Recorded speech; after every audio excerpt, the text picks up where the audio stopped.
Meus Camones, angolano nervoso, as notícias aqui não param. Estarás sempre informado no canal Angolano Nervoso TV. As notícias de todo mundo. Isto também é notícia.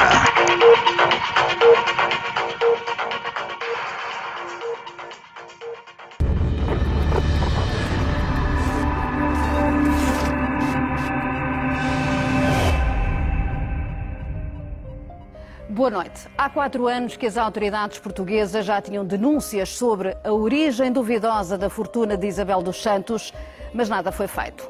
Banco de Portugal, CMVM, a Comissão do Mercado de Valores Mobiliários, Polícia Judiciária e Ministério Público já sabiam que a mulher mais rica de África tinha negócios obscuros que envolviam dinheiro do Estado angolano e empresas offshore. A TVI teve acesso a um documento do Banco de Portugal que confirma que analisou parte da fortuna da filha do ex-presidente de Angola e não detectou irregularidades, apesar de relatórios internos garantirem o contrário.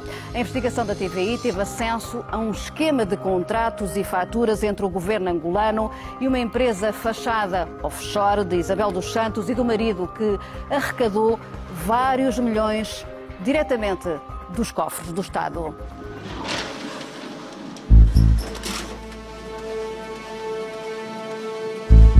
São milhões atrás de milhões, faturas atrás de faturas. É daqui que vem parte da fortuna. Dinheiro dos cofres de Angola a entrar diretamente nos cofres de Isabel dos Santos. A verdade é que muitos milhões da fortuna da filha do ex-presidente vêm do Estado angolano num esquema que envolve empresas fachada e offshore usadas para negócios em Portugal. Ela precisava absolutamente de Portugal e precisava absolutamente das banquetas de lavandaria que tinha em Portugal. E infelizmente com a cumplicidade das autoridades portuguesas, de reguladores, que não regulavam, que não supervisionavam. Pelo menos desde 2015 já havia denúncias concretas e muitas perguntas em torno de tanto dinheiro. Sempre foram pedidas muitas informações, seja na CVM, seja no Banco de Portugal, portanto sempre fui transparente em relação em que negócios estou e que negócios faço. E continuarei a ser. O Banco de Portugal estava careca de saber o que é que se passava, mas ofuscava nas várias... Porque era conivente, não há outra explicação. O que aconteceu a Isabel dos Santos foi um tsunami, mas o tsunami, o mar entra pela terra, mas depois lentamente vai regressando ao seu ponto de origem e vai deixando os escombros. Vai-se ver que os escombros que ficaram não são exclusivamente de Isabel dos Santos. A polémica compra da EFASEC foi uma delas. O espírito de descoberta sempre fez parte do DNA português. E hoje, aqui temos um exemplo disto. Muitos milhões que chegaram através de bancos, governo angolano e empresas offshore. Um grande investimento, muito elogiado pelo próprio governo de António Costa. Queria deixar uma palavra especial de agradecimento aos acionistas e, em particular, à Isabel dos Santos, pelo investimento e pelo acreditar nesta empresa que ajudou a capitalizar. Da forma como o poder político português percepciona o investimento angolano, determinada por Angola e não por Portugal. E neste caso, mais uma vez, Portugal está entre a espada e a parede. Quando se fala em investimento angolano em Portugal, fala-se claramente em Isabel dos Santos e Estado angolano. Exatamente. Ponto. Isabel dos Santos, Estado e só na Angola, e por essa via e por essa... A não querer saber da cor do dinheiro, a não querer saber da origem do dinheiro e a justificar, cria emprego, são investimentos na nossa indústria, reprodutivos. E, portanto, com uma atuação absolutamente, do meu ponto de vista, imoral, indecente, aliás, ilegal. Para chegar aos 195 milhões para comprar a empresa, Isabel dos Santos pediu dinheiro à banca. 6 empréstimos diferentes envolvendo vários bancos portugueses, incluindo a Caixa Geral de Depósitos. Outra parte do dinheiro vinha diretamente do Estado angolano. Quando há rumores que falam de erário público, é falso. Felizmente nunca trabalhei com erário público. Através da ENDE, Empresa Nacional de Distribuição de Eletricidade, é prometida uma injeção de capital de 40 milhões. O Presidente da República de Angola autorizou a ENDE a adquirir 40% do capital social da Winterfell Industries. Por ordem de José Eduardo dos Santos, dinheiro público do Estado angolano foi utilizado para comprar uma participação numa empresa offshore que é nem mais nem menos da filha do Presidente em funções. Esse era um truque, digamos, dela e do pai. Ela pedia empréstimos a outros bancos ou ao Estado, a empresas do Estado em Angola. Obviamente sabia-se que por trás estava o Estado angolano, em que o Estado era o pai dela, não é? O nome de José Eduardo dos Santos causava tanto impacto que bastava nomeá-lo para que muitas portas se abrissem. Não era necessário ela dizer que era filha do Presidente. As pessoas sabiam que ela era filha do Presidente e porventura isso ajudou a que fosse fazer negócios. Como se pode ver, a Winterfell tem sede registada em Malta, é detida pela Niara Holding e Niara Power, ambas de Isabel dos Santos. O Presidente José Eduardo dos Santos é uma pessoa que sempre teve o interesse de Angola e dos angolanos acima dos seus. José Eduardo dos Santos coloca o Estado a entrar nestes negócios, endividando os angolanos. Aprovou a abertura de um crédito adicional no montante de aproximadamente 36 milhões de euros para a realização da despesa inerente à capitalização da ENDE. A empresa pública é inclusivamente dada como garantia, no negócio da filha, para ter acesso a uma linha de crédito, como se pode ver neste documento do Banco de Portugal. Mas a injeção de 40 milhões, uma condição do negócio da compra da portuguesa Efacec, não foi efetivada. A Winterfell de Isabel dos Santos recebeu apenas 16 milhões, fazendo com que a garantia dada à banca para obter crédito não exista na totalidade. Isto expõe o negócio a maiores riscos, dúvidas que foram mesmo apontadas pelo Banco de Portugal. Ficam por esclarecer as dúvidas que recaem sobre as operações que estão diretamente relacionadas com entidades de direito angolano. Ficaram mesmo. Estas suspeitas e outras estavam nas mãos de Carlos Costa, governador do Banco de Portugal, e de Carlos Tavares, na altura à frente da CMVM, a autoridade que controla as empresas cotadas como a Galp. Hoje, pouco ou nada adianta sobre aquilo que fez. Não, eu não tenho preocupações com as dúvidas, porque, como digo, sempre foi alvo de escrutínio. É extraordinário, mas estamos aqui a falar de uma ladra de Angola que tinha o controle do sistema financeiro português. Tinha à sua mercê estava o sistema financeiro português. Portugal curvou-se perante Isabel dos Santos? Portugal curvou-se sempre.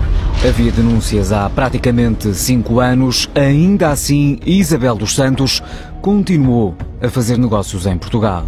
Inclusivamente, cerca de um ano depois, em outubro de 2016, o Banco de Portugal escreveu uma resposta a uma das queixas, dizendo que as entidades envolvidas nos casos referidos estão sujeitas a deveres de controlo de anti-branqueamento de capitais e financiamento ao terrorismo, e o Banco de Portugal não identificou quaisquer irregularidades.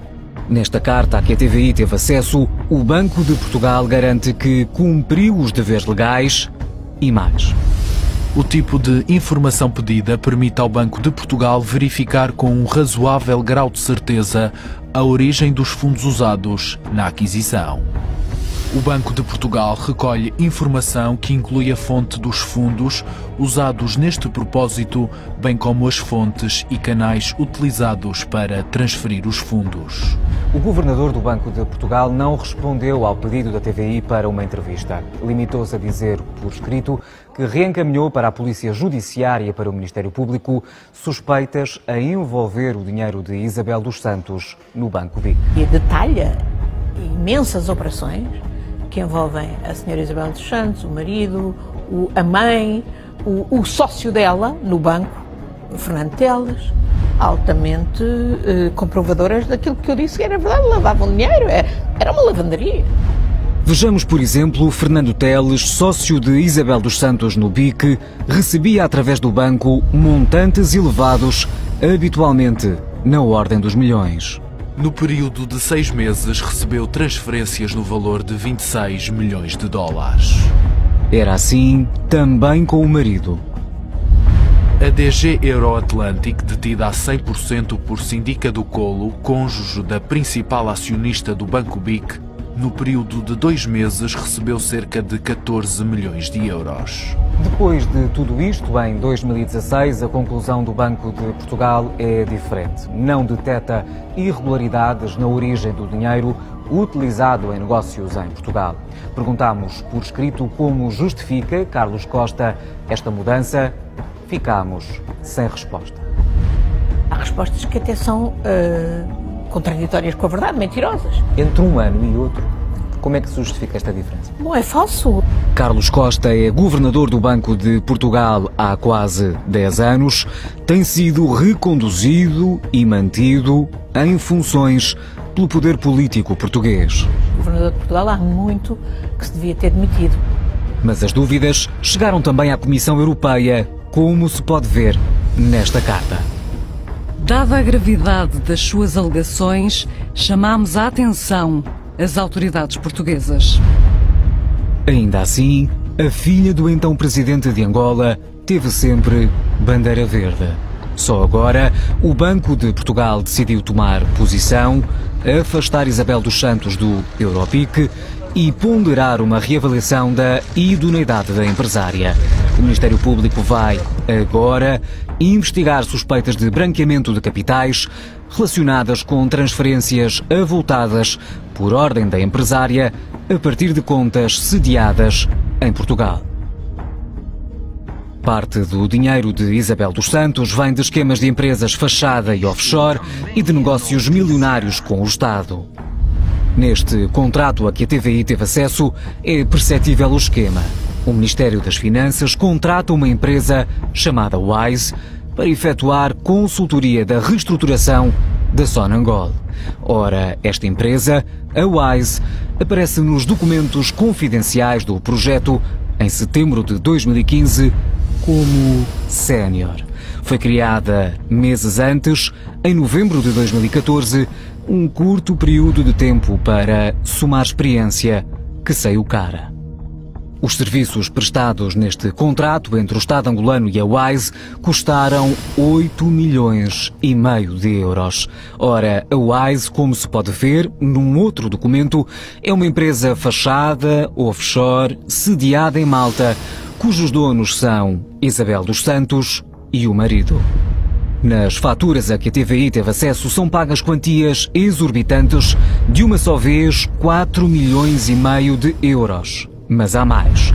Como se pode ver, 2.700.000 ou 1.800.000 euros. É sempre assim, tudo em nome do Ministério das Finanças de Angola. A empresa de Isabel dos Santos e do marido, à data recém-criada, recebe este contrato milionário para um serviço que a própria empresa não tem capacidade para desempenhá-lo. Por isso, subcontrata outras 3 consultoras. A Boston Consulting Group por 3,3 milhões de euros, a PwC por 200.000 mais IVA e a Vieira de Almeida por cerca de €500 mil, exatamente o mesmo escritório que faz assessoria ao Banco de Portugal, que supervisiona Isabel dos Santos. Tudo somado, dá cerca de 4 milhões pagos pelos serviços destas 3 consultoras. Os outros 4,5 milhões que recebeu do Estado ficam na Wise, a empresa de Isabel dos Santos. Por um lado, recebe 8,5 milhões por ordem de um governo liderado pelo pai. Por outro, foi mesmo José Eduardo dos Santos que, por decreto presidencial, cria esta comissão que contrata a empresa offshore da filha. Depois de trabalho feito, Isabel dos Santos passa diretamente para a Sonangol, que reestruturou. É nomeada presidente do Conselho de Administração pela mão do pai, José Eduardo dos Santos. Não foi escolhida Não pelo foi? meu pai, não. Então como foi? Ah, ok. Não foi escolhida pelo meu pai. Foi escolhida pelo governo angolano para... Foi escolhida pelo governo angolano. E quem é que era o presidente de Angola à altura? O governo angolano não é uma pessoa. O governo angolano são várias pessoas.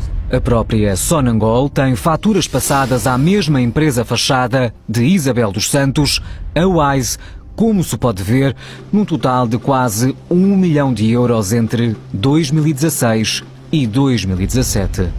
Outra empresa pública, o mesmo esquema. A Angola Telecom, empresa pública de telecomunicações, assinou um contrato com a Wise. A mesma empresa, offshore, que já tinha recebido 8,5 milhões, fica com a consultoria de mais uma empresa pública. 210 mil euros por mês, num total de 7 meses, arrecada quase 1,5 milhão de euros. Tudo pago por transferência bancária para uma conta no BIC, banco onde Isabel dos Santos era à data a maior acionista. São vários os negócios de Isabel dos Santos onde o Estado angolano se imiscuiu, quer através de injeção de dinheiro, compra de participações ou contratos milionários. É daqui que vem parte da fortuna daquela que é considerada a mulher mais rica de África. Há aqui sempre uma série de jogos de bastidores e de zonas de sombra que têm permitido que este tipo de situações se vão verificar. Ora, de facto, esta questão de Isabel dos Santos é determinante para Portugal. Qual deveria ter sido já a posição a tomar pelo Governo, nomeadamente pelo Ministério das Finanças? Não podem desconhecer que há o risco de dissipação do património.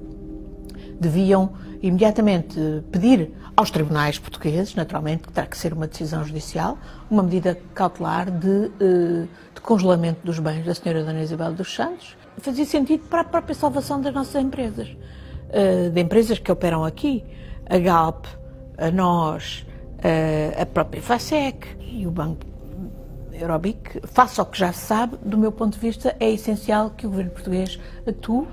Nem o Primeiro-Ministro, nem o Ministro das Finanças esclarecem se vão congelar os bens de Isabel dos Santos em Portugal. A empresária não respondeu ao pedido de entrevista da TVI.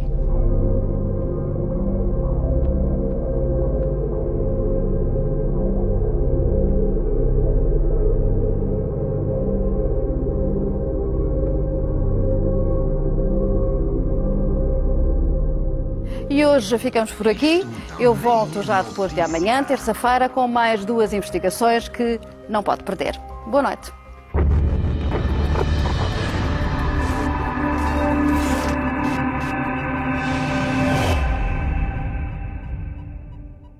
É isso mesmo, pessoal, chegamos ao fim, mas não te esqueças, se você gostou do vídeo, espalhe o mesmo vídeo no seu grupo do WhatsApp para os teus amigos também estarem informados. Vemo-nos brevemente no próximo vídeo.